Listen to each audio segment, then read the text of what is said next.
How's everybody doing? Welcome back, OBR faithful. Welcome back, Quincy Carrier Live fans or viewers, whatever way you want to categorize yourself. Got a jam-packed Victory Monday edition of this show to go through and a lot of things to talk about. We're going to talk about the Browns. We're going to talk about Amari Cooper. We're going to talk about Deshaun Watson. We're going to talk about JOK and Jordan Hicks playing really well together. I thought that was something that got kind of lost in the weeds in all of the excitement about everything else that happened on Sunday. We're going to talk about the AFC North as well here, right? Are the Ravens in trouble? What to make of the Cincinnati Bengals and their 0-2 record, and what to make of the Pittsburgh Steelers and their 2-0 record. We're also going to talk about some stories around the league, and then we're going to bring it back around to the Cleveland Browns. But let's get started here, and let's talk about the Cleveland Browns in their victory against the Jacksonville Jaguars. I think there were three main things that I pulled away from that win that the Cleveland Browns were able to get. One, Deshaun Watson, much better. It looks like, as I look at the all-22, it holds up. This is a significantly better performance and a step in the right direction.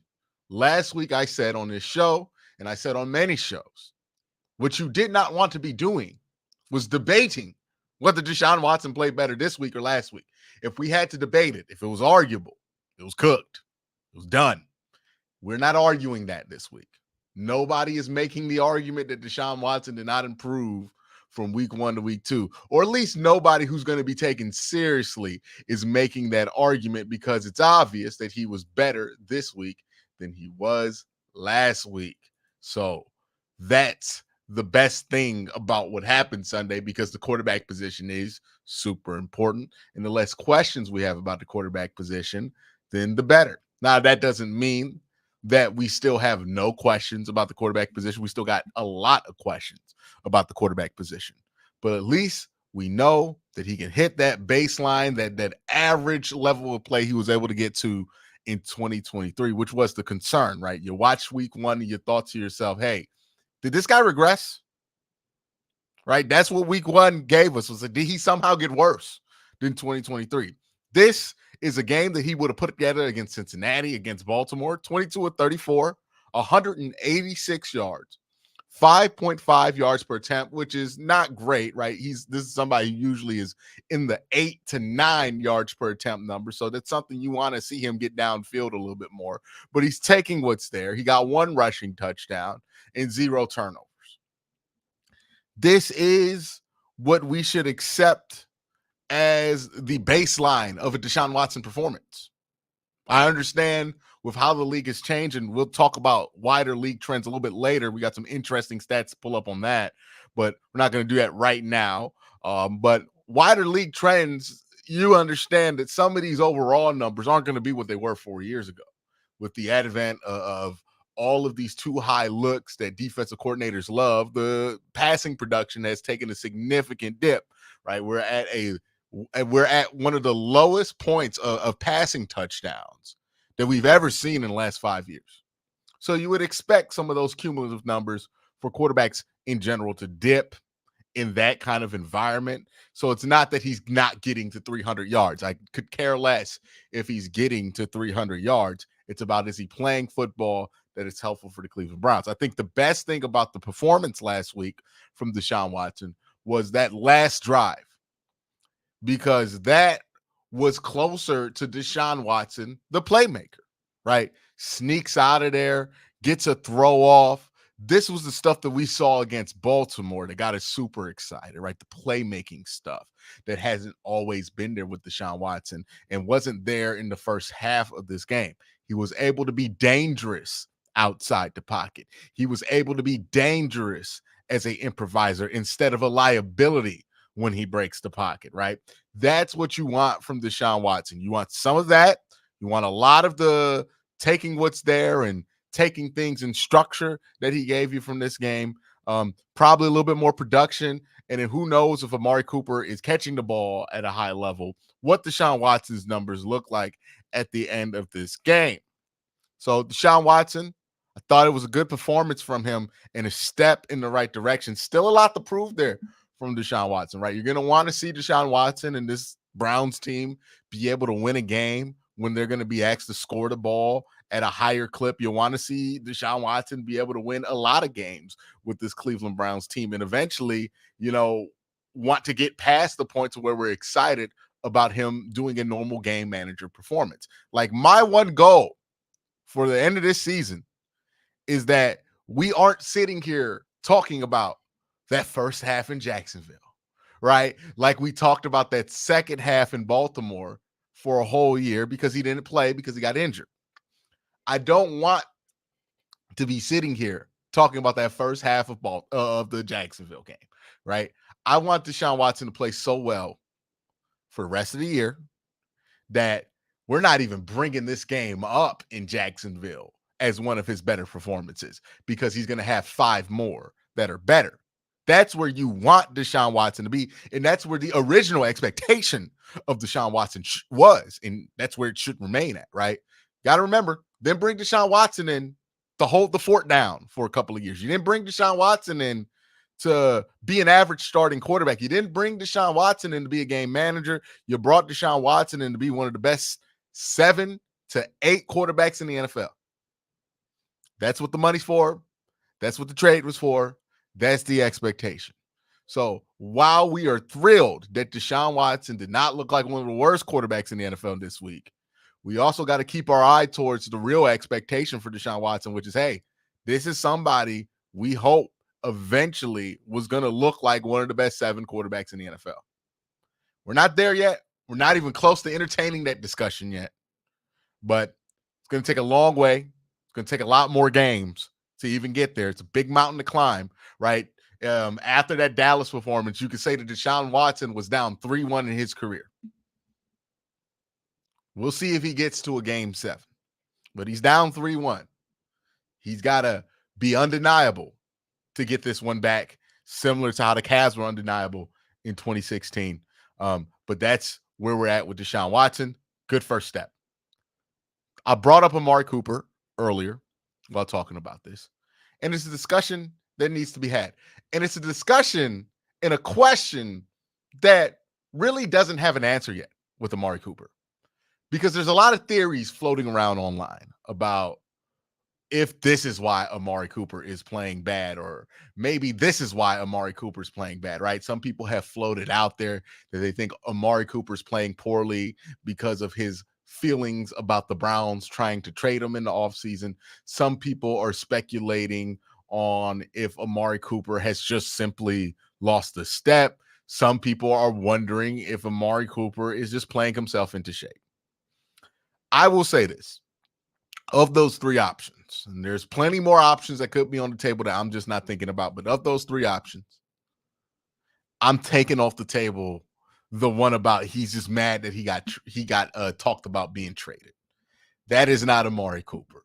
Amari Cooper wants to get paid. And somebody who wants to get paid is not about to leave money on the table because they feel some type of way about something that happened in the offseason. And we don't even know if Amari Cooper even really felt some type of way about the Brandon Ayuk stuff. So I think that's a really large jump some people have to take, like, to get to that point. It's a lot of assumptions. I don't think that's the case. I think it's one or two things. Either Amari Cooper has lost a step, or Amari Cooper is playing himself into shape. We've seen players look like this before, and they're playing themselves into shape, especially veteran players who missed the bulk of camp, which is true about Amari Cooper. And you look at the numbers, they're ugly. 17 targets, 5 catches, 27 yards, 48.5 receiving grade on Pro Football Focus, and 3 drops. And mind you, 2 of those drops were giant, big plays. One of them a touchdown that he did not catch. Now, it is true that in every season Amari Cooper has played, there's been like 1 or 2 games in those seasons where like Amari Cooper just catches the dropsies randomly, right? This happened during the DTR portion of last season. I know we forgot about that, but during the DTR portion, go look at Amari Cooper's stats during those games. It looks a lot like this. We were wondering what's going on with Amari Cooper. 2021, at the end of the Jacoby Brissett, in the start of the Deshaun Watson. We had 2 games back-to-back from Amari Cooper that didn't look great. So it could just be that from Amari Cooper. It could be him playing himself into shape because he did not get a full training camp, or it could be that he's lost his step. I'm going to give Amari Cooper a lot of grace in this conversation simply because he's earned it. Amari Cooper has been the leading receiver of this team and had 2 of the best years of his career the last 2 years that he's worn a Cleveland Browns uniform. I don't think he's fallen off that hard just yet. I think this might be a case of either he's just having a couple of bad games and he'll straighten it out next week, or that Amari Cooper is just playing himself into shape. And once he's back in game shape, he'll have that chemistry there. What we know is not the problem is that he has no, like this idea that he has no chemistry with Deshaun Watson. Like Kevin Stefanski pointed out in his press conference today, Amari Cooper and Deshaun Watson has demonstrated that they got the chemistry down pat. They just got to fine tune it. And we got to figure out if Amari Cooper is there. And honestly, if you're saying it's chemistry, that makes no sense because he's been dropping the ball, which means he's open. Like, the opportunities are there. Deshaun's finding him. He's just dropping the football. So, Amari Cooper, it's weird, but hopefully one of those weird situations that we kind of forget about at the end of the season because Amari puts up a bunch of numbers at the end. But, yeah, there's a lot of questions going on about how Amari has played. I think those are valid questions to ask right now. But I also think that we should always give Amari Cooper the benefit of the doubt in any conversation like this, simply because of his production the last 2 years under Kevin Stefanski. JOK and Jordan Hicks. We didn't hear much about JOK and Jordan Hicks in the aftermath of this game. But JOK and Jordan Hicks played some really good football this week. I thought played some of the best linebacker duo football that we've seen the Cleveland Browns play pretty much ever. I am a fan of how JOK and Jordan Hicks were playing football here. Jordan Hicks is an athlete. It's the first thing that pops into my mind. The way he's able to go sideline to sideline, I think that's a really effective use of him. And his athleticism paired with JOK and if we got one, Ian, of JOK in that Guardian cap, we're gonna have to start a new meme. Because JOK by himself wearing number 28 was dangerous. Then JOK evolved. And he went to that next level, right? You get a Charmander, and then you get that middle form of the Charmander. I think it's like a Manchar, whatever it's called. And that was JOK wearing the number 6. But ladies and gentlemen, I think JOK's hit his final form. I think he's finally evolved into a Charizard. Because last week, we saw a glimpse of it. Old Glory itself, JOK in the Guardian cap helmet. And this is gloriously disgusting. It's such an ugly look that, you know what? It swings back around to me to become iconic. Look how big that helmet is. Look how it outnumbers his head. It's almost bigger than his entire torso. But boy, it makes it easier to find who's making those plays from the linebacker position, because all you got to do is follow that big blob of orange, and it's usually going straight into the chest of an offensive player. I'm here for the JOK Guardian Cap era. I'm here for the Guardian Cap era. And let me be clear, some of these Guardian Caps actually don't look that bad when they're out there in game day, especially the teams that have more stuff going on with their helmet. It's a lot easier to hide when you have one of those side logos on your helmet. The Browns might have the most Guardian Cap unfriendly design in all of football, because not only does it like stretch out the stripe, but it also like tints the orange into a color it's really not supposed to be. And then the orange on the helmet's not matte anymore, so it really looks weird. Like, the Browns just don't have a great look for the Guardian Cap. And JOK in the Guardian Cap, I'm here for it. It looks great. He feels great, right? He said he felt great playing with the Guardian Cap, that it actually made a difference for him. And if it makes him feel more free to move as quickly as he does and attack as quickly downhill as he does, I'm here for it. And what's not been talked about is that JOK is having a really good season so far. Same thing with Dalvin Tomlinson. It's a whole nother topic for a whole nother day. But JOK, Jordan Hicks, especially JOK, looks like a really nice linebacker combo. Hope they can stay healthy. Let's go around the AFC North real quick because I thought there were some interesting results this week from the AFC North. Somebody in the chat, C-Rock, says they look like bobblehead. You know what it looks like when you play NFL, was it NFL Street or NFL Blitz, and then you go big head mode on N64? That's what it looks like. But hey, man, it works. So as long as it works, keeps them healthy, I'm all for it. But let's still go around the AFC North. Two teams in the AFC North are 0-2. The Baltimore Ravens and the Cincinnati Bengals, probably the two teams that have been favored the most to win the division. Now, Baltimore is 0-2. They lost to Kansas City and they lost to the Raiders. The Bengals are 0-2. They lost to Kansas City and they lost to the New England Patriots. So they're both basically 0-2 the same way. Both teams have losses at home that make you scratch your head a little bit. And then both teams lost to the Chiefs. Both in Kansas City. Can't really fault you for losing to the Chiefs. The Chiefs are really good. Even though, like, quiet as kept, Pat Mahomes not playing great. 3 interceptions, 3 touchdowns. Not really looking like the Pat Mahomes that we know. Not saying he's cooked. But winning 3 championships in a row is very tough. Nobody's ever done it in NFL history since the Super Bowl for a reason. And, you know, I'm not saying it's a Super Bowl hangover for Pat Mahomes, but what I am saying is that there might just be some fatigue there. Like, how long can you play a football season, how many times in a row without it kind of coming up on you? So maybe that's the case there with Pat. He's not having a great start to the season, but he's Pat. He'll be fine by the postseason. But that's something to look out for. Can't really fault both teams for losing to the Chiefs. But the Bengals losing to the Patriots, well, I mean, that's concerning. The Ravens losing to the Raiders, a little odd. I think if there's a team whose 0-2 means less, it's Baltimore. Because for whatever reason, Gardner Minshew just has Baltimore's number. Like, I don't know if you guys remember this, but Gardner Minshew beat the Ravens at home in M&T Bank Stadium last season with the Indianapolis Colts early in the year. Like, maybe this is just Baltimore's weekly get sniped by Gardner Minshew game. It was definitely a weird one. That game broke out. So I tend to think that the Ravens are going to be fine. But Cincinnati's got other issues. And now Cincinnati was closer to beating Kansas City than Baltimore was, in my opinion. But Cincinnati has other issues. Cincinnati can't stop the run. Another thing I saw in that game, Jamar Chase is on screen.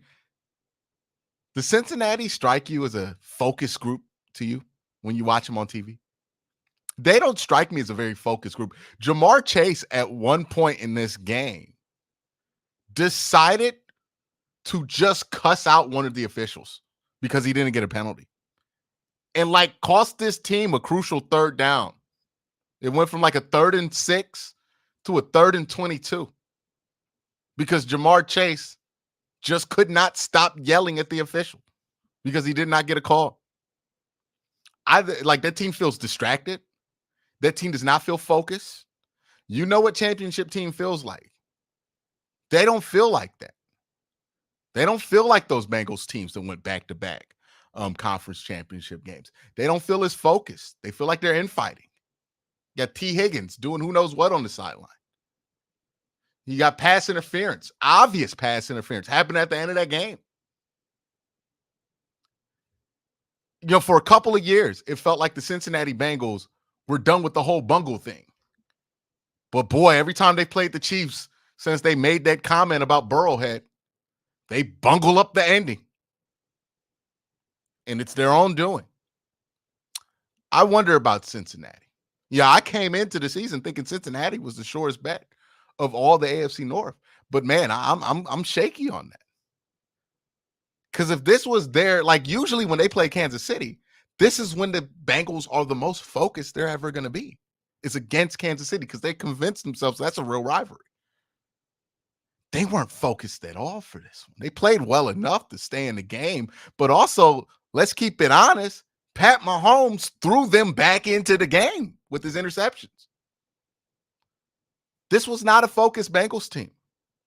This was a distracted Bengals team. This is a Bengals team that is acting like they have already won 2 Super Bowls when they've won none.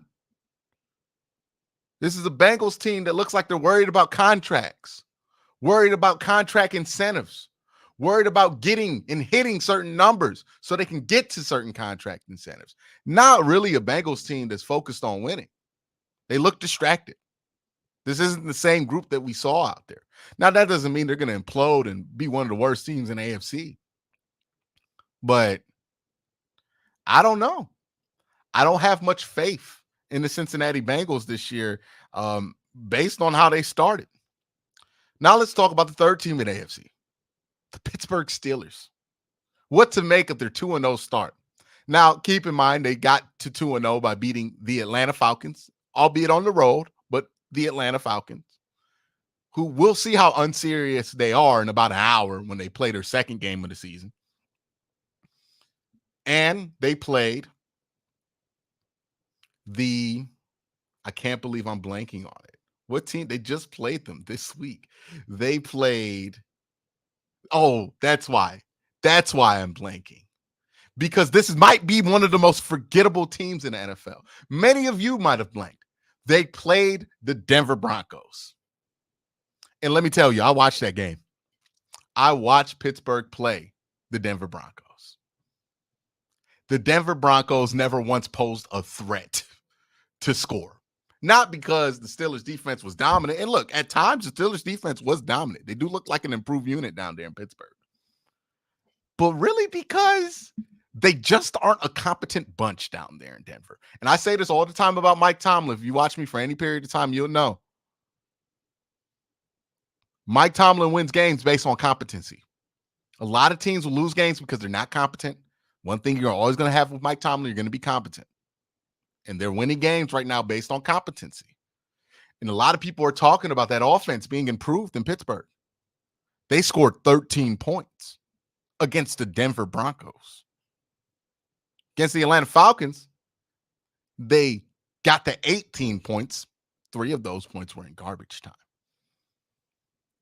You know what the Steelers look like to me? The same damn team they were last year.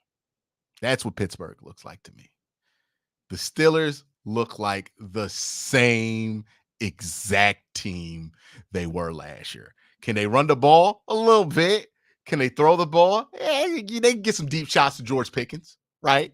They can't really throw it play to play, drive to drive. It's a little bit of a problem. They're not going to put up 20 points or nothing like that consistently. But you know what? They could throw the ball. They got like 1 passing touchdown, I think. It makes sense. Or 2 passing. Well, yeah, 1 passing touchdown. It makes sense. They had 12 last year. They're on track for the same number. This looks like the same damn team they were last year, except for I think the defense is slightly better. Maybe the offense is a little bit better too. Will they catch the same amount of breaks they caught in 2023? I don't know. But Pittsburgh looks like Pittsburgh, which is to say they'll probably win 9 to 10 games. Maybe sneak into the playoffs, depending on who they beat and who they lose to. That's where I'm at with Pittsburgh. They're the one team that has not changed. Pittsburgh, they're Pittsburgh. Despite all the noise about the quarterback changes, they are the exact same team they were last year. Still going to have issues on offense, but they're going to rely on defense, some running the ball. That's really who they are. I want to talk about some other NFL stories. And I want to talk about these NFL stories, especially this one, about Baker Mayfield. Because especially in this market, when you're talking about Browns fans, it feels like people are incapable of talking about Baker Mayfield without making it a woe is me campaign about how hard it is to be a Browns fan or centering some other player like Deshaun Watson around your conversation of Baker Mayfield. So much in this city, Baker Mayfield just gets used as a tool to complain about a different thing that the Browns did. not necessarily to talk about Baker Mayfield, which I think it's unfair based on how Baker Mayfield has played, because I think he deserves to be centered in a conversation about him. So that's what we're going to do. We're going to talk about Baker Mayfield today. Not if the Browns should have kept him, but just let's talk about Baker's journey, because these are his numbers so far at the start of this season. 73.5% completion percentage, 237 yards per game, which is significant in a league where guys aren't throwing over 200 like they used to. 5 touchdowns. Key note here, we've all lived through it with Baker Mayfield. 1 interception. 9.7 yards per attempt. It's impressive stuff. 73.5% completion percentage on almost 10 yards per attempt. That's some very high yield efficiency stuff there from Baker Mayfield. 129.1 passer rating. The reason I want to bring up Baker Mayfield is I think the story is fascinating, especially when you don't leave out parts. Because in order to appreciate Baker Mayfield getting to this point, you have to talk about what happened before all of this. Sometimes it feels like people forget about that, right? But Baker Mayfield was legitimately bad in 2021. He put up a game we talked about last week, Deshaun Watson, QBR of 9.7, unacceptable, versus the 0-16, or the threatening to be 0-16 Lions. Baker Mayfield had a game where he had a 10 QBR at home. That's how bad it got for Baker Mayfield in 2021. In 2022, Baker Mayfield was benched, legitimately benched, not for Sam Darnold, but for PJ Walker. And you know what's even crazier about that? When he got benched for PJ Walker and the Panthers went out there and started playing PJ Walker, the Panthers actually got better than they were when they started Baker Mayfield. That is how low this thing got for Baker Mayfield. It wasn't just getting sent out of Cleveland. It wasn't just the 2021 season. Baker Mayfield got benched by PJ Walker. And the Panthers got better. That's how low it got for him. He goes to the Rams, has a little bit of a resurgence with them, ends up not getting brought back, hangs on with the Tampa Bay Buccaneers, wins a quarterback competition, and now in year 2, and this is the big thing for Baker Mayfield, because the one thing you can always say about him up to this point, he's not put 2 good years back to back.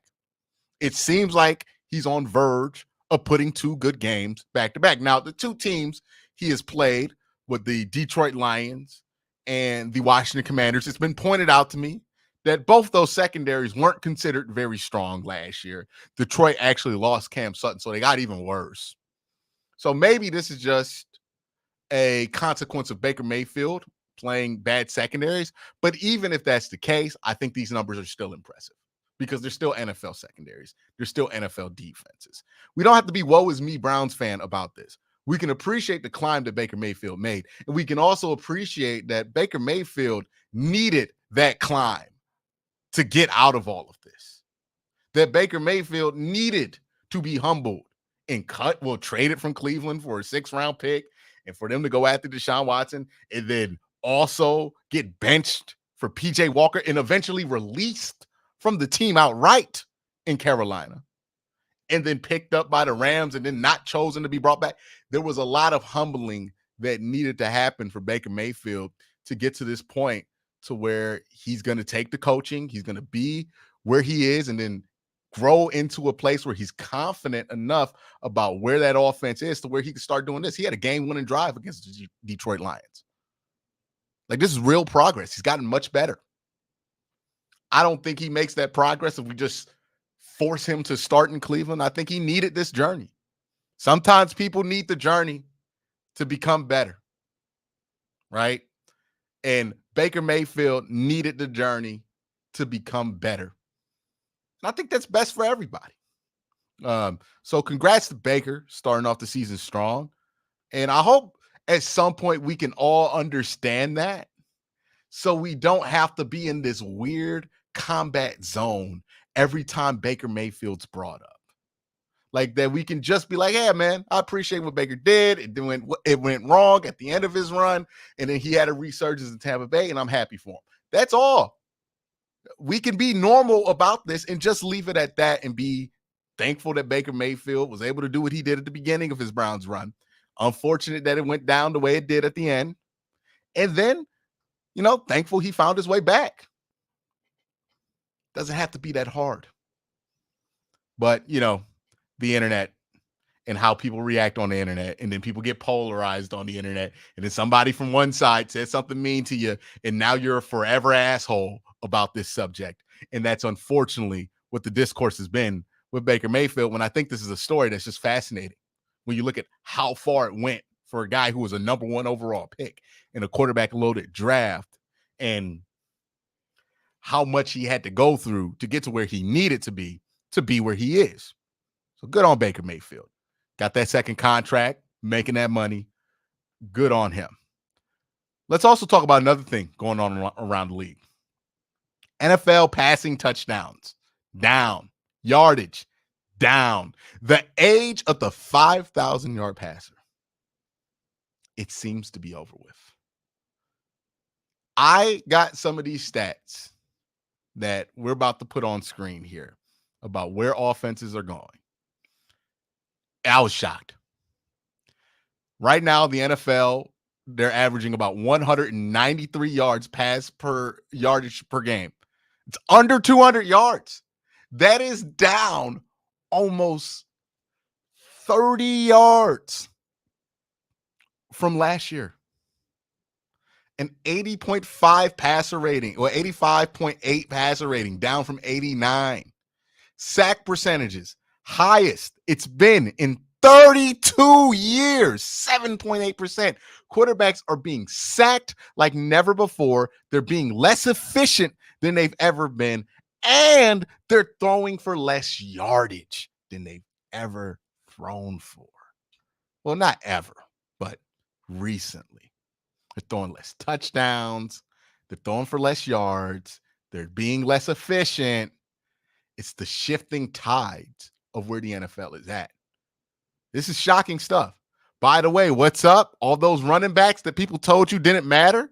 Well, 23 yards rushing per game, up from 112, so a significant improvement. Just look, the passing yardage, it almost mirrors, right? The number that goes down from the passing yardage goes up from the rushing yardage. It's almost a mirror image. NFL teams are rushing 4.5 yards per rush this year, up from 4.2. We like to call this the meta, right? The meta of the NFL, which means the trends of where teams are going to try to win the game. The meta of the NFL is certainly starting to tick towards the running back again. There was a time where a 3,000-yard passer wasn't that big of a deal. Well, not that big of a deal, but a 3,000-yard passer was seen as a good thing. We're slowly but surely getting back in that direction. Hell, we might be there this year. 193 yards. That's average. We're going to see a lot of 3,000-yard passers. It is time to run the football if you're an NFL team. And I'll go this far with it. If you got a young running back, he looks like a stud, sign him to a contract. Ignore what the people who hate running backs say about it. Sign that man to a contract, because what has also happened, right? Because look at these numbers. Do you guys remember how much we were paying wide receivers this offseason? How much we were paying quarterbacks? It might be possible that the tides have shifted in the NFL right as the prices for quarterbacks and running backs have hit an all-time high. We're talking about $35 million for a wide receiver and $60 million for a quarterback. We're talking about $95 million for two players in the passing game. Two of them. And they're being outperformed by running backs, because the league has to shut that down. It might be time to switch it up. And I said this, when you see wide receivers getting paid $35 million, you know that something just went wrong. I thought that was a bubble ready to burst. And it feels like that bubble's about to burst this offseason. Because once teams catch wind that it ain't really about throwing the ball anymore, they're either going to try really hard to force throwing this ball and then end up spending more money, or they're going to just try to run the football. And then running the football is going to become valuable. And then running backs are going to become valuable. And then in 5 years, we're going to be talking about a running back making $40 million. And it's going to shift back up. We have dipped far too into pass the ball era. And now it's slowly coming back to run the ball era. Which brings me back to our beloved Cleveland Browns. Because if it's time to run the ball, if that's what the meta in the NFL is saying, that it's time to run the ball, then I strongly believe that the Cleveland Browns are in a good position to run the football. The Browns can run the football again. That's one of my takeaways from this Jacksonville game. Jacksonville is supposed to be a rough and tumbled front seven that has all that size to handle run stuff. And they're supposed to be old school in that fashion. The Browns ran the ball all over them. Between Ford and Foreman, they got over 100 yards and they averaged more than 5 yards a carry. That's almost Nick Chubb levels of work. Between Foreman and Ford. And heck, if the offensive line doesn't commit 1 million penalties, it's probably significantly higher than that. Deontay Foreman can play. Jerome Ford can play. You saw Jerome Ford, that home run hitter speed. And you know what? Jerome Ford's gotten better at the play-to-play stuff, right? You look at Jerome Ford's rushing averages, what makes me more encouraged is that there's less of those 0-yard runs, and there's a lot more 3-yard runs, 4-yard runs, 5-yard runs, 5-yard runs, 5-yard runs. Then he breaks a big one. And imagine what that 3-headed monster could look like in October or in November when it's Deontay Foreman, freshly rested as your third running back, coming in for maybe a drive to pound the defense because he runs hard. And then you got Jerome Ford with his fresh legs and his athleticism and his speed around the boundary to take advantage of how these linebackers are just exhausted from playing Nick Chubb all day. Oh, and then you got Nick Chubb. Now he's coming off injury, I know. But if you don't think Nick Chubb can run that football, then I'm just going to have to give Nick Chubb the benefit of the doubt in that way. So if the NFL's about running the football, you should be excited with what you saw from the Cleveland Browns on Sunday, because the one thing I saw that was clear to me, oh, this team can still run that football. And you know what? They run it a lot better than they were running it last year. They're able to get those easy 3 yards on first down. Again, that was something that was impossible for them to do. They're not getting all those 0-yard runs that they got last year. I think this run game can happen here, even before Nick Chubb comes back. And if this game's about running the football and we get a healthy Nick Chubb back, we could be one of the best running the football teams in the NFL. And if all Deshaun Watson has to do is make those plays in the fourth quarter like he did in the last drive, you got something there. You got something there that might be ahead of the curve of what the NFL is doing. And see, that formula that the Browns were trying to run, they really only executed about 50% of it versus Jacksonville, right? And the formula is run the ball, defend, make plays through the air. But unfortunately, penalties got in the way with that formula. Penalties on offense, penalties on defense. But if the Browns played a clean game versus Jacksonville, the game's not even remotely close. Right? If the Browns are able to run the ball like this, they're able to defend like they were. Jacksonville, I think almost 50% of their plays were for 0 yards. If we're able to defend and run the football in this way, Cleveland Browns got something, especially if we can get what we expected out of Deshaun Watson at some point this year. We'll see. All of those things are coming ahead. And remember, they did this without the threat of David Njoku on the field. They did this while Amari Cooper was a non-factor in this game. They did this with Deshaun Watson probably getting the least amount of respect as a thrower that he was ever going to get after the performance that he had. And they were still able to run the ball against a really good defensive front in Jacksonville. I'm encouraged by this. And remember, reinforcements are on the way. They're going to get healthier at tackle in a week or two. They're going to get David Njoku back in a week or two. They're going to get Nick Chubb back. You might have a chance of getting him back in a couple of weeks. But realistically, let's just say sometime in October, maybe November, you get Nick Chubb back. And you add that to this rushing attack. You know Amari Cooper's going to play better football. Even if Amari Cooper is washed, he's going to play better football than what he's been playing the last 2 weeks. You're going to get to a point to where you're playing your best football of the year later in the season, and you're not even going to resemble this team that we're seeing right now. Right now, this Browns team looks like a team that's working through a lot of injuries that they had in training camp. Reinforcements are on the way. The Browns can run the football again, and I think they should. They're a better team when they run the football. A lot of people are predicting the Browns had to throw the ball 45 times against the Jaguars to beat them because that secondary was weak. That's not how they rolled in this one. They decided to run the ball and be balanced with their game plan. And that's going to be what wins them games. Deshaun Watson, less than 35 pass attempts, good. The run game was healthy, good. Defense held the Jaguars' offense, good. Had a lot of penalties in between that made this game a lot closer than it should have been. Absolutely true. But let's not delude ourselves.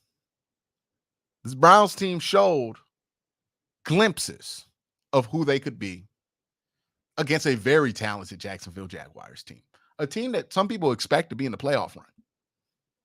We got any questions out there, Ian, before I head out?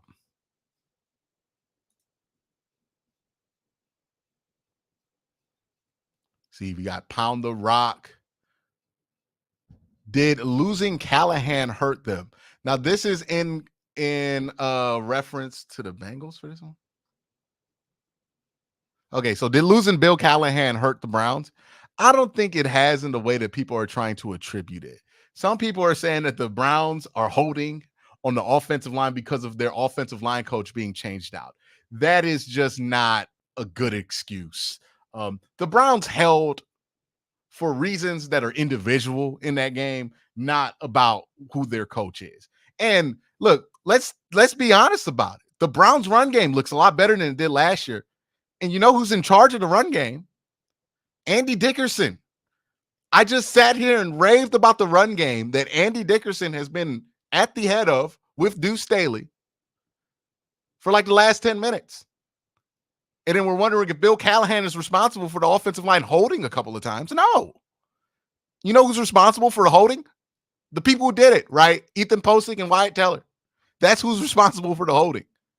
Then losing Callahan didn't make him hold the ball. But you know what? Losing Callahan and bringing in Andy Dickerson did improve the run game. Because Callahan could not figure out the run game last year. Could not figure out a way to get positive yards. Now, even with 2 backup tackles, they were moving the ball in the run game.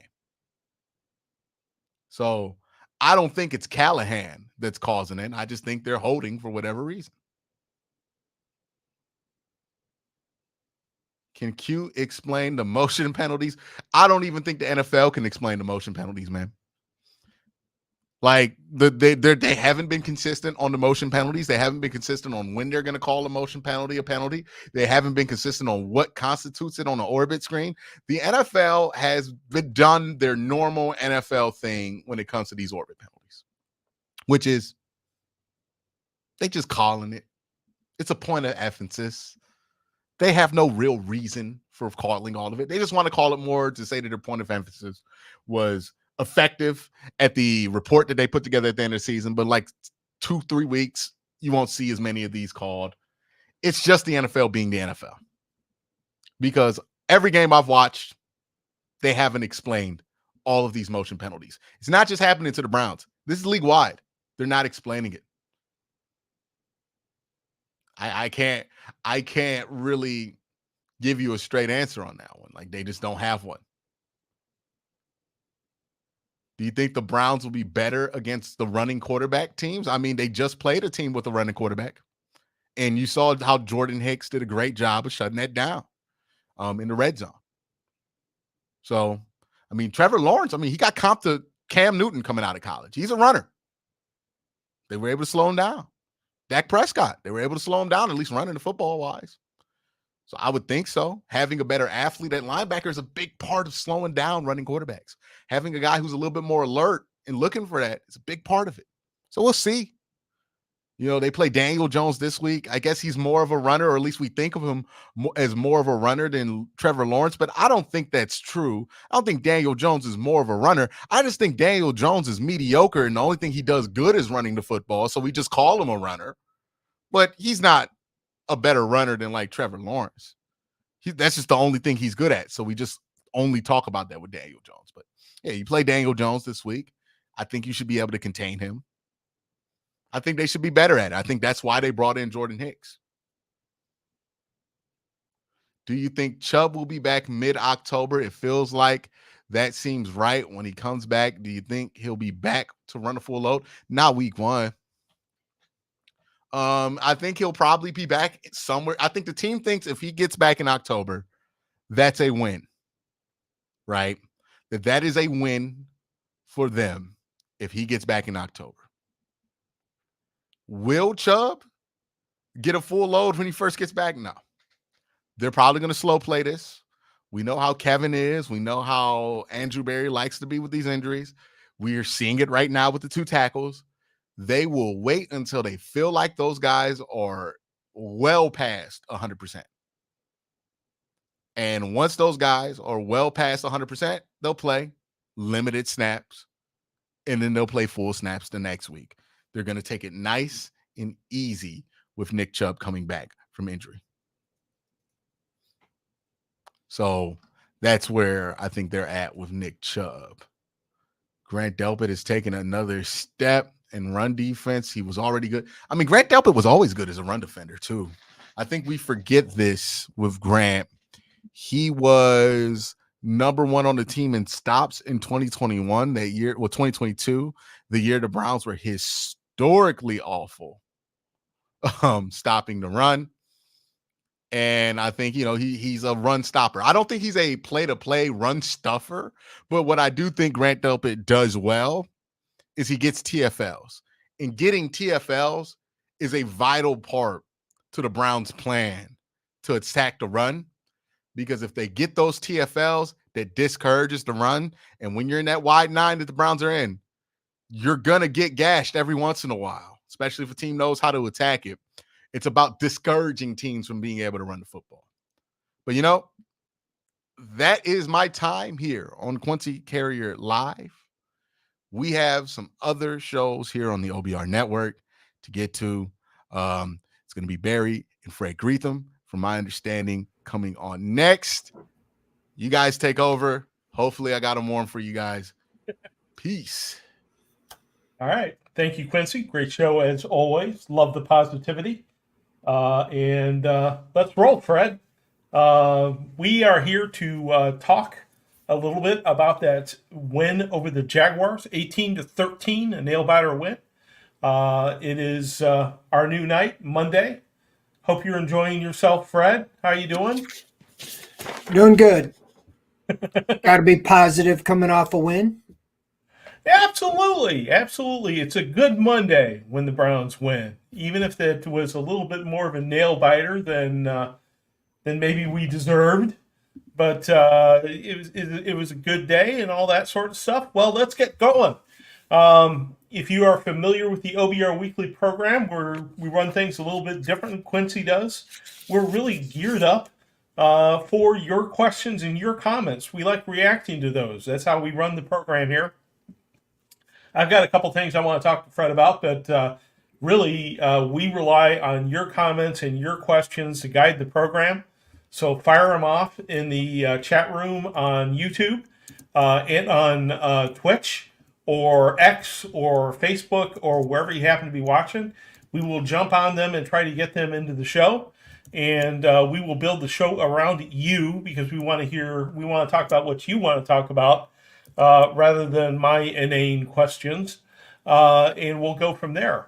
Also, make sure that you slam that subscription button, especially if you're on YouTube. We have to rebuild our YouTube page. Our old one was sort of very complex, and a lot of skullduggery was sort of taken away from us. So we have to rebuild our YouTube page. So please subscribe to our YouTube page and get notified whenever we're on the air. We have 5 nights of programming, actually 6, given that we're in season, and we have the pre and post game on Sundays. So a lot of programming here on the OBR. Make sure you keep up with all of it by subscribing to the YouTube channel, and we hope to have you here on a week-to-week basis. All right, Fred, let's get into this game. Let's talk quarterback, first of all. Deshaun Watson, obviously a disastrous week against the Cowboys. Fared better, especially in the first half against the Jaguars. Finished 22 of 34, 186 yards, 0 TDs, 0 interceptions, 78.8 quarterback rating, sacked twice, got 1 scoring TD. Got to give him credit for that. And what do you think was the key to Watson's improvement over that horrible game against the Cowboys? Well, first off, welcome to all you here watching tonight. Thank you for joining us, and we hope you're a part of our week to week as we recap. One of the reasons we did Monday is for that fresh off the game. And I think Deshaun Watson did what he had to do. Kevin Stefanski said today the one trait that he has is he's a winner. He knows how to win. And I think that's the most important thing right now is until he gets back to whatever level he's going to get back to, he just has to, move the chains, get the ball to his playmakers, and find a way to win the game. Now, they came out with a great game plan, as evidenced by 16-play, 9-minute drive for a touchdown. All 3 of their drives in the first half were time-consuming, over 9 minutes, over 6 minutes, over 4 minutes, all put points on the board. I contend they could have put the game away in the first half. Amari Cooper, unexplainably to me, is dropping passes. He dropped at least a 3rd down completion, if not a touchdown pass. Against the Cowboys, I would say he dropped a touchdown pass. These are ones that he doesn't drop, and I don't know, exactly what's going on there. But I think Watson, played well. Second half, they kind of got bogged down, whether it was the Jaguars or the Browns just were trying to run the ball and take time or whatever it was. He had really the biggest blemish in the game to me was that 3rd and 6 at the end. Could have cost him the game. Stefanski usually doesn't call a player out, and he said after the game, that on 3rd and 6, he was told if there's not a wide open player or a play, take the sack. Do not throw the ball and take an incomplete pass, because that saved the Jaguars 40 seconds and got the ball back with plenty of time to go down and win the game. In fact, if it weren't for that safety, they probably would have kicked the field goal to send it into overtime because they were on the 30-yard line, 33-yard line.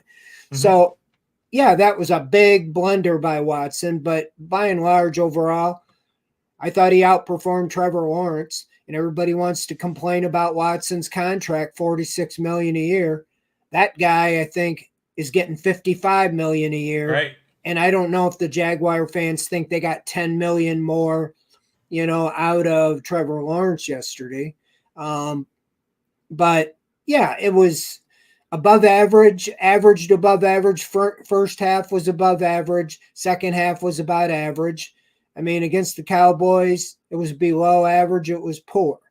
And I've said all along, if Watson just can play average to above average, the Browns can make it to the playoffs. They don't need the NFL leading passer Deshaun Watson of 2020. That's what the Browns traded for, and that's what the Browns want.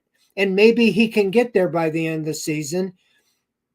If they get to the playoffs, he's going to have to play an upper level, upper tier, and be close to elite. But right now, the goal is week to week, try to get yourself in position to get to the playoffs. And I said all along, he has to stay on the field. That means, do what you have to do, play well, but do not,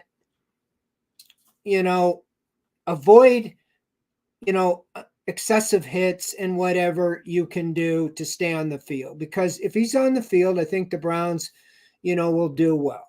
I have a story I'm writing for tomorrow about where I feel the Browns are at now. And this was a huge win to find a way to get a win. And I think a lot of it's to do with Deshaun Watson. And even though he hasn't played his best, think about last year. The first game, everybody blamed it on the Bengals. Joe Burrow wasn't right. Defense won that game. Second game was a debacle in Pittsburgh. They're 1-1. What do we have this year? A debacle in game one, and then to go down there and do everything they can to lose that game. And somehow, some way, they won that game. I mean, I asked Stefanski today in our press conference, I said, how in the world can you have 13 penalties for over 100 yards and all the self-inflicted wounds that you have, the mistakes, jumping, calling back plays, penalties on that game-clinching drive, and you still win the game? You got to feel that's a silver lining, right? Because what if you ever kind of get things right? That game would have been over at halftime. And so to be 1-1, they found a way to get that win, and that put them in a position now where they're set up with the Giants coming in, and then the Raiders, the Commanders. Those are all winnable games, despite, the Raiders just beating the Ravens on the road. I think the Browns we know they have a lot of faults still, and so I think it's encouraged to be 1-1. But back to Watson. The first two games last year, first game was okay. Second game was a debacle. The third game was his best game. If you remember, against the Titans. I've heard a lot of people say, well, he's never thrown for 300 yards for the Browns. That is technically true. But in that game, he had 289 yards and 2 touchdowns. If you remember, he threw a pass to Amari Cooper that they whistled inadvertently that he stepped out of bounds. He was clearly a foot in bounds. That took away a 40-yard touchdown on that play. He would have had 329 yards and 3 touchdowns. I know that technically he hasn't thrown for 300, but my point is he looked like he had turned the corner in that game against the Titans, and we all know what happened. Turned out he hurt his shoulder in the game, didn't tell anybody, and that kind of set off a string of events that I think ended up in him being on injury reserve. So I'm anxious to see him, if he can take what he did this week and take another step and keep improving. He got rid of the ball quicker. He threw the ball downfield a little more. I mean, he didn't, a lot was made. He had no throws downfield in the first week. He had a 30-yard catch, a 22. And so he was throwing the ball down the field, and he had some drops. I mean, I will still contend, Cooper should have made that play. And there was others in the game that were catchable balls that were drops by Moore and a couple other guys. So all things being said, I think it's a great win for the Browns, and they're in position now where they can, it's up to them to kind of control and get back, and you have to look at the optimism here. Sooner or later, I think you're going to get Jed Wills and Jack Conklin back. Those are your 2 starting tackles. You played 2 games with backups. And sooner or later, you're going to get David Njoku, your Pro Bowl tight end, who is probably your second best option behind Amari Cooper going into the season in most people's minds. And then you're talking about a Pro Bowl running back, Nick Chubb. So you got 4 starters on offense that are at the doorstep to return. Now, with the 2 tackles, they didn't put them on injury reserve to miss 4 games. They took up 2 valuable roster spots with Conklin and Wills because they thought they would be able to play before the 5th game.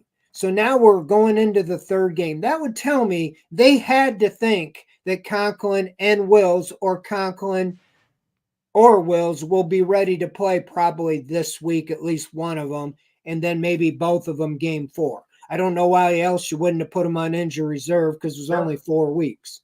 Right. So I think there's some optimism on the offensive side. That can only help you. I'm not saying it's going to be the end all be all, but I have to think that's going to help improve, your play on the offensive line. Yeah. Well, let's talk a little bit about the offensive line. Let's talk a little bit about the running game. Ford and Foreman, as Quincy pointed out earlier, combined for over 100 yards.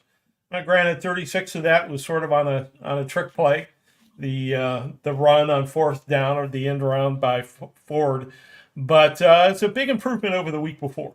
And the Browns seem much more compelled to try to grind out the yardage. A lot more big sets where they brought Zach Zinter in or Nick Harris in, and seem much more committed to the run than we saw them last week.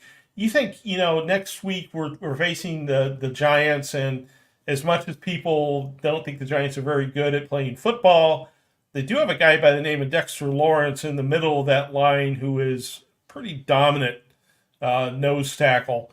Do you think that you're gonna continue to see, that commitment to the run against the Giants, and maybe commitment to some of those big sets against the Giants, or do you think the Browns are going to take to the air a little bit more against a team that's bigger, stronger up front? Well, I think they'll take what they're given, but I like what they did. I mean, the Cowboys didn't respect the run at all, or the pass, because they knew the Browns couldn't run the ball, so they were just sitting there sending everybody at Watson. He was running for his life.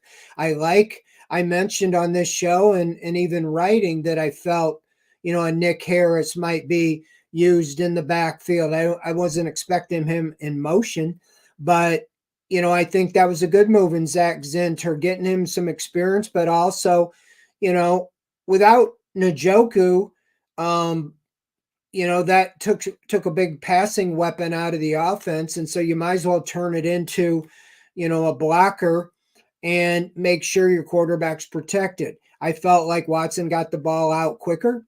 I don't know the stats on it, but it seemed like they were in much more of a rhythm. So running the ball, I think, is important.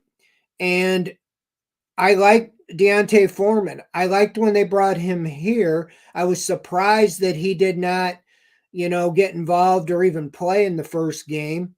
He might have had one touch, but for them to start him, and he comes right out with an 8-9 yard gain on the first play, 5 yard on the second play time he ran it. People forgot he had a 12-yard run called back on a illegal motion by Elijah Moore, a pre-snap penalty.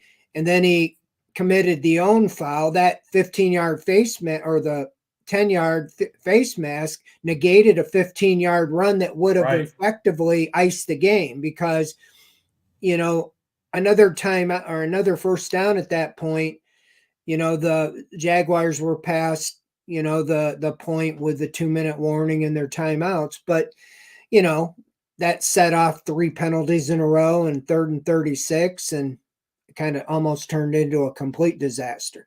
So anyway, when you look at that, I like Foreman. I liked what he did. He seems to be a much more physical back than Jerome Ford. Jerome Ford had, that was a nice misdirection after setting up Jameis Winston on the quarterback sneak, lined up the same way, and then, ran Ford around the end and had the big play. Sometimes I think he hesitates a little bit, and I like Foreman's more of a smash mouth guy. I saw more production out of him, on the short yardage. And I think that's why he's there. So I think it bodes well whenever Nick Chubb comes back, to have that depth behind you, and they'll probably do a running back by committee, at the beginning to ease Chubb in. But, I like that. I like having that big power back. That's what Kareem Hunt was the short yardage back. I think Foreman's got a little more tread on the tire at this point in his career.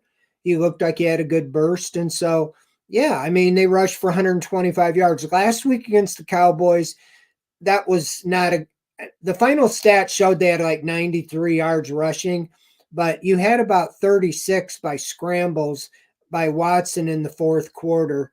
They only ran for about 35, 38 yards when it counted.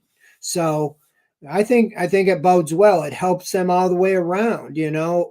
Quarterback's best friend is a running game. And so running the offensive line, always say they like run blocking because, they like to just go downhill with it. So I like the way it, the 1-2 punch with Foreman and Ford, with Pierre Strong with a pulled hamstring. We heard today he's week to week. They'll probably, add somebody. I think Gary Brightwell's on the practice squad, could get promoted, or, I don't know if they'll put Nick Harris back there, but I think it bodes well. Right. Yeah, I was very happy to see Foreman back there as well. Remember him doing quite well with Atlanta when he was with them. And I just, he can hit that line. He can fall forward to 3 yards, and they can grind out and stay ahead of the six a little bit instead of, holding call on first down and getting 1st and 20. I like the I like the approach with the big sets and all that. At any rate, let's talk a little bit about another surprise call. You mentioned it earlier, and that was a situation with 1:37 left in the fourth quarter. 3rd and 6, Browns ball on the Jacksonville 38, up by 5 with a 55-yard field goal in the offing. Pretty much don't want to kick the field goal in that case, because if it fails, you give Jacksonville the ball at the 38. Logical calls to run play, right? And it's safe. It bleeds more time off the clock. You get the clock down under a minute by the time Jacksonville gets the ball back. Stefanski instead calls a pass play, and Josh Hines-Allen blows it up, right? Now, you already said that Stefanski told Watson to just take a sack if it's blown up. Don't throw it in completion, which obviously, did not happen. But, can you defend that play call at all? I mean, Stefanski was a genius for running Jerome Ford outside when the logical play was Winston up the middle. He zigged when everybody thought he would zag, and he was just doing the same exact thing. He's a genius if that play works, right? But he looks like a total idiot if it fails, even though he told Watson to take the sack and it blew up in his face. Is that play call indefensible, Fred, or is it just Josh Hines-Allen making a great play? I think it's indefensible. I mean, to be honest, Stefanski sometimes, I give him a credit. I think he does a great job, obviously. Knows more than I do about it. But sometimes he gets too cute, He's thinking if they get the first down, the game's over. Yeah, I don't think it's the greatest thing to give the ball back to Jacksonville again and give them a chance, to go win the game at home. But, there's both sides here. Watson, if one thing you kind of feel like at that point you can't trust him if you tell him don't throw the ball, take a sack. Think how close that was to being a fumble, like a strip sack and a scoop and score. Say a guy picks it up and goes 70 yards for a touchdown. We'd be talking all night about that today. So, yeah, you didn't need to take any chances there. You could try a misdirection run, outside, or have the quarterback just do a naked bootleg and try to run to the sideline and get the first down, but just, go down before you go out of bounds.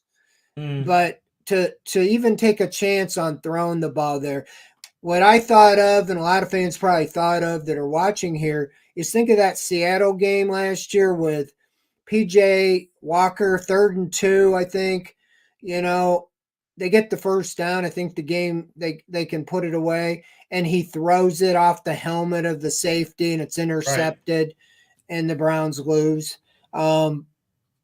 It's, sometimes I think they just kind of get too cute, especially you think of last year with PJ Walker putting the game in his hands in that situation. And I get that he thinks Watson, he has enough confidence that he's going to be able to make that play. But he showed that, at least he showed me, if that's the case, to not trust him in that situation again. Just do the safe call. I know you want to get the first down, but that was blown up, on the second play when you got no gain, it's 3rd and 6. So I think you just run the ball, let it run down to 35 or 40 seconds, and then let Bajorquez do his thing, probably 5, 6, 7 yard or second punt. And then, hopefully they're inside their 20 and they got to go 80 some yards to score a touchdown with no timeouts, because the timeouts were big that they were out of, because like I said, they had got to the 33 with 8 seconds to go and had a chance to throw it in the end zone. And they could have kicked a field goal if that safety wouldn't have occurred. They would have only been behind by a field goal. So, yeah, the Browns very fortunate to come out with a win, but some questionable decisions, and that 3rd and 6 is right at the top of the list. Yeah.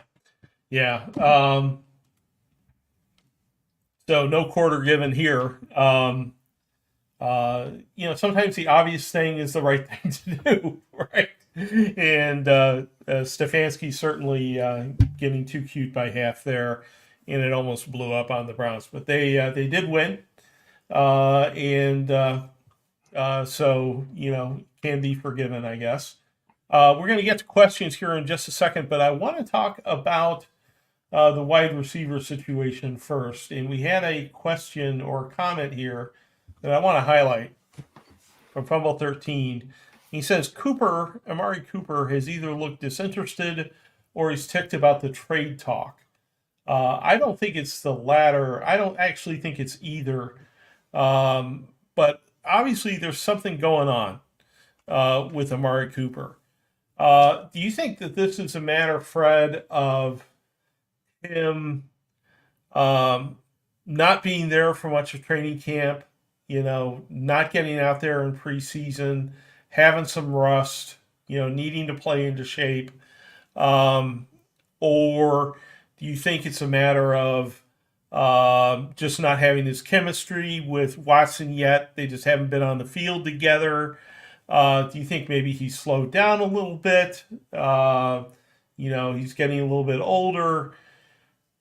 Diagnosis for us. Is this going to get better? I guess is what I'm trying to ask. It's time for Barry's therapy session. Well, I don't think that he got older. He turned 30, but I don't think he got slower in 6, 7 months since he last played. If you remember, he was setting, Browns records last year, late in the year with Joe Flacco, had a 265-yard passing day and, and so forth. I don't think he's disinterested. I don't think that he's upset about trade talks. He's been traded twice before. He knows it's part of the business. Mm-hmm. He knows he has a big salary. He has incentives to go out and have a good year in 5 million reasons to have a good year, because he'll get a $5 million bonus. So obviously that's a topic. We asked Stefanski that today, and he said it's too small of a sample size. They feel, as the numbers show up there, 17 targets, 5 catches. He's dropped, in my opinion, at least 2 touchdowns. Mm-hmm. Or close to 2 touchdowns. I don't know what the reason is, but I've never seen him. I've seen him in the past in games, even I can remember last year, where he missed an easy ball. I think it hit him in the numbers on a downfield. And I don't know on some of them if he's wide open. Maybe he takes his eye off the ball or a little less concentration, but he makes some tremendous contested ball catches.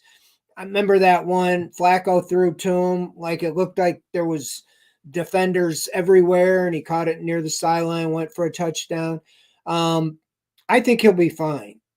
But they do need him to be reliable, even if he's a touch slower. I don't think he is. He could be a tremendous possession receiver, on shorter targets because his size and his body type and his leaping ability that he can go get the ball. So, yeah, I mean, as far as I think he'll be fine. I mean, he's been the Pro Bowl 5 times. He did in his 2 years here, he's broken the franchise record. He's the only receiver to go over 1,000 yards in both of the years or back-to-back years. Nobody's ever done that with all the great receivers the Browns have had. So I have to think he may not go over 1,000 yards, but I have to think, he's not going to continually drop the ball. Right. And, I ask on that same point, I asked Stefanski today. I actually got 2 questions in. The second one was about Cedric Tillman. I saw him in the whole offseason. He was like a starter because Cooper wasn't there, and Judy was held out, and Moore and Tillman were the starters most of the offseason. In training camp, he was at least, the third or fourth receiver all preseason. And he's only, I think he had 2 targets and had 1 catch for 3 yards in the opener. And Sunday he had 1 target for 2 yards. So he's got 2 catches for 5 yards in 2 games. And he didn't even really make the field until David Bell went down. Right. Now, David Bell was just released or cut a couple weeks ago, and he's already back and moved ahead of Tillman. Now he's hurt and out for the season. So Tillman, I assume, moves back into the 4th spot. But again, Stefanski downplayed that, said the sample size was too small. I just didn't quite understand. I know David Bell injured his quad muscle and they cut him, but it sure seems like, the number 4 receiver on the team, you wouldn't just cut. Right. If you're planning on bringing him right back to be the 4th receiver. But that's what they did. They must have felt like nobody's going to claim him because they brought him back and didn't put him on the roster.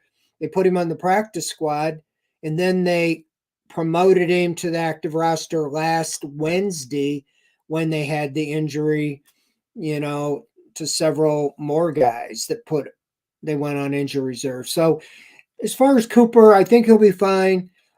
I think maybe what you got to do with him is just open with a quick ball to him and get him involved and get him hot, so to say. It would also help Watson get going as they did yesterday. I think Jerry Jeudy and Elijah Moore were more of the targets. It's a little crazy because Tyson Campbell was their top corner, and so you thought his replacement would be on Cooper and he would be able to really get open. They also lost a safety, but I don't know. Can't explain it sometimes, but the bottom line is I think Cooper will be fine. I think that it's just one of those things he's going through. And fortunately, they were able to overcome the mistakes and the drops by him, and win that game. Yep. I tell you what, we're going to go on to answer your questions before we leave. We are going to be here until Monday Night Football gets ready to gear up. But I want to talk to you about our great sponsors at Core Home Fitness, corehomefitness.com. They sponsor this program. They are responsible for us being able to continue on the air every week here at OBR Weekly. So check out our friends. You can find them at corefitness.com. They have an assortment of lifting equipment, but featured is their adjustable dumbbells, which are by far the best in the market. I talk about them each week, and by now that they are rated a Best Buy by Consumers Reports, and they are top of the line, top rated adjustable dumbbells by the New York Times and Men's Health. Check out their videos, the Glute Drive Plus, the Fight Master, all their products on corehomefitness.com. They have a U.S.-based support team, fast shipping, hassle-free returns, you name it. These guys know what they're doing, and they support the OBR. They have stepped up to support our video programming. We've been able to expand it to 6 days a week this year, several days with 2 shows, and we've been able to do that because of the support of Core Home Fitness. So if you are looking for the opportunity to bring the gym home in 2024, please check out Core Home Fitness.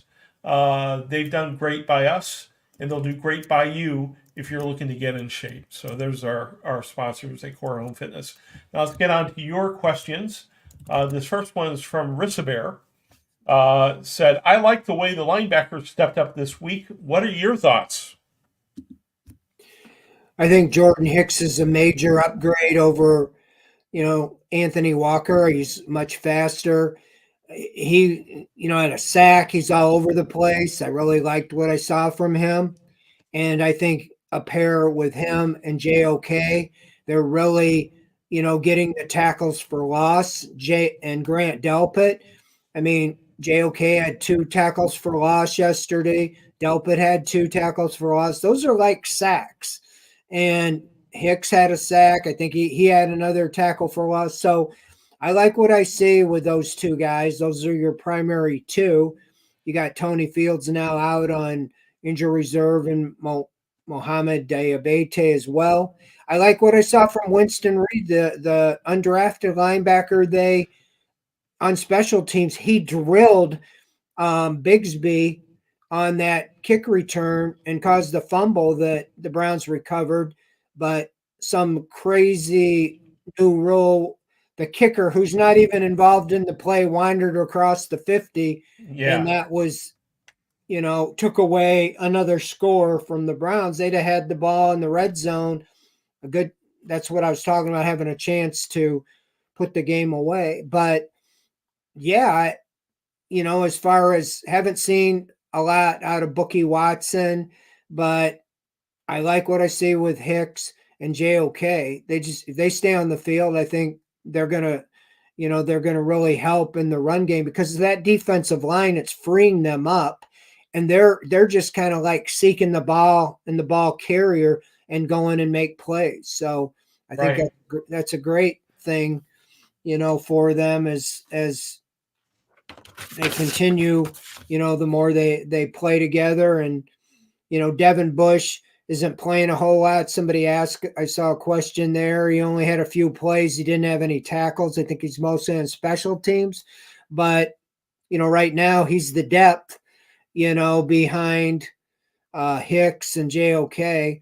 Mm-hmm. But I like what I see of those top 2. And Hicks is the green dot. He's the guy calling the plays.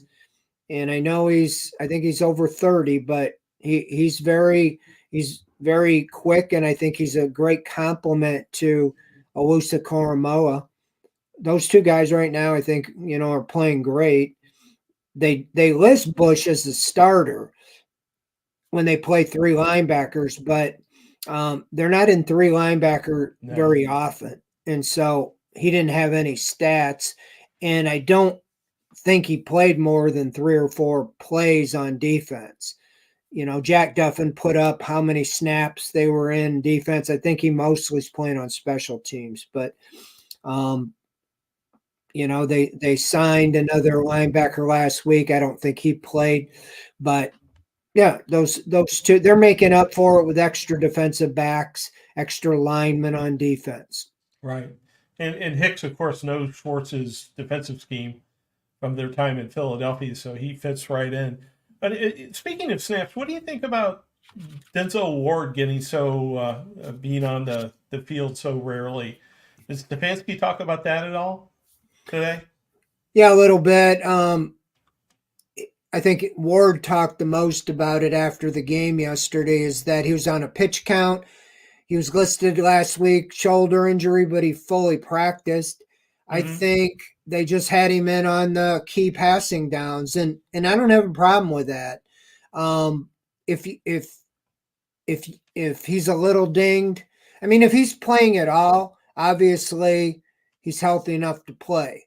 But I think they were trying to, even Myles Garrett didn't play the whole game because of his foot. They rotated him, had him in more on passing downs.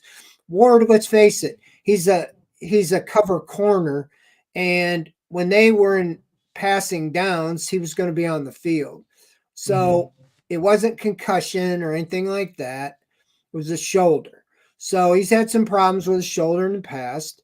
I think the bright side is that Cameron Mitchell played for him and you didn't really notice it. Right. The Jaguars were held to 16 yards. I don't know if it was all the way through the third quarter, but it was halftime and into the third quarter, basically until that 66-yard bomb that Newsome was beat on, or he had pretty good coverage, but it was a 66-yard play. And from then on, they had a little more success in the passing game. But for the most part, that game was out of reach. It was 16-3. So they had to pass. And the Browns passing defense gave up some yards late in the game, but I think it was more designed than anything. But I think what's optimistic is that Mitchell played and you weren't going, oh my gosh, this guy's getting beat all over the field. Right. And they were able to kind of get through a game with Ward being on a pitch count. So, if he comes out and just played 11 plays or whatever it was, 18% of defense, that he's going to be in a much better position this coming week. And so they could do the same thing. I don't know, maybe increase a little bit more, but I think he was out there every time there was a big play, third down play. So that's when you really need him. Should have had him on the guy that caught the pass deep. So maybe he would have broke it up. Yeah. But even there, I mean, Emerson dropped what should have been an interception, and, they still haven't had any turnovers in 2 games. And that's what you want to see mostly from the defense. They should have had one on special teams, but we know that penalty was called. So, well, I think Daniel Jones will help him in that department. But the thing is, Lawrence is a pretty good quarterback. He would know when Mitchell was on the field, right? He would have to be looking to target him, and nothing transpired from that, right? It's not like they didn't know he was on the field. They knew he was on the field, and he was covering his guy very well. As far as I'm concerned, the defense did a fantastic job. That pass to Thomas, I agree with you. Newsome had him covered. I think it was just a great play on the part of Lawrence and Thomas. And sometimes good players make good plays, and you gotta sort of tip your cap to them. Yeah, I mean, the tough thing is that kind of jump started them. They had done nothing that far into the game. But yes, I mean, when you pay a guy $55 million, you better be able to make a throw like that once in a while. And so, I think Khalif Halasi was inactive. Miles Hardman on injury reserve. So your cornerbacks, you were down to 4. And if you had Ward on a pitch count, you really only had Newsome, Emerson, and Mitchell. Mike Ford, who was active, was a cornerback. And last year, if you remember, he had to play a lot. And I only think he played 3 or 4 plays on defense because he didn't need him. So I think that says mostly the confidence they have that Cameron Mitchell will not be exploited, and that they feel that he's ahead of Halasi at this point. And if they felt Ward was really that bad, they certainly wouldn't have had Halasi inactive, Right. All right, we got a couple more questions before we wrap up here. This one's from the world's fastest fat man. He says, was the move to big set something that we can hope to see more of, or was it training wheels post Dallas? Can we grow an RPO pass game out of that? Feels like it helps us keep ahead of the chains. Thanks. So he's asking about the big sets that we saw with Harris and Zinter, which I really liked on the part of the Browns. Well, I like it because it gives you, first of all, it gives Zinter some experience because, the sooner he can help, with Joel and Teller, both, big contracts, and Batonio, who knows how much longer he's going to play, if he's going to call it a career after this year or not. And Teller, you're going to need some replacement, and to see if they have confidence to have him out there. He's getting experience, and he's also getting to play next to a couple of them guys. And Harris, I said that was a nice move to bring him back here in that trade, because he knows what they need. He can be a fullback, he can be like an H back, he can be an extra guard, center, offensive lineman, and he really brings a big body there for him. And so I do like that, and I think that was the biggest problem against the Cowboys. They'd have penalties or a sack, and they'd be 2nd and 13 or 1st and 15. If you get positive yards, 5-6 yards on the first carry, and you're into 3rd and 2 or 3rd and 3, it's much easier to convert than it is, 3rd and 11, 3rd and 8, 3rd and 9. So I think they'll continue to do that until they're stopped. And like you said, Lawrence, or was it Dexter Lawrence or whoever with the Giants? Dexter Lawrence with the Giants. There's other places than one guy. And so if they can move the ball on the ground and scheme for that, I think they will. And it helps your passing game. I think that Watson just needs to continue to get into a rhythm. And I think that all those timing routes and the deep balls and all those things will come. I don't think he lost everything. He's just got to get confidence in his entire game, and I think the RPO is the way to get him in a rhythm.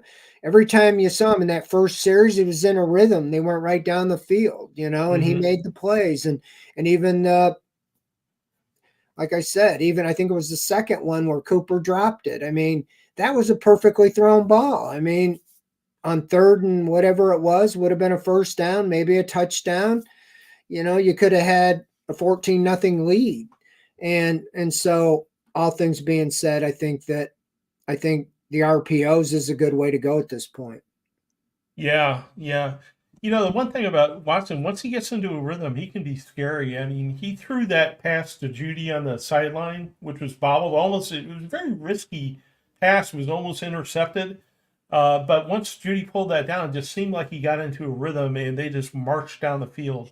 Very impressive drive by the Browns early in the game. It was very similar to that game he got hurt against the Ravens when he was 14 for 14 in the second half and just was kind of moving the ball, taking what they gave him. And I think, he's well aware of that, as just taking what they give him.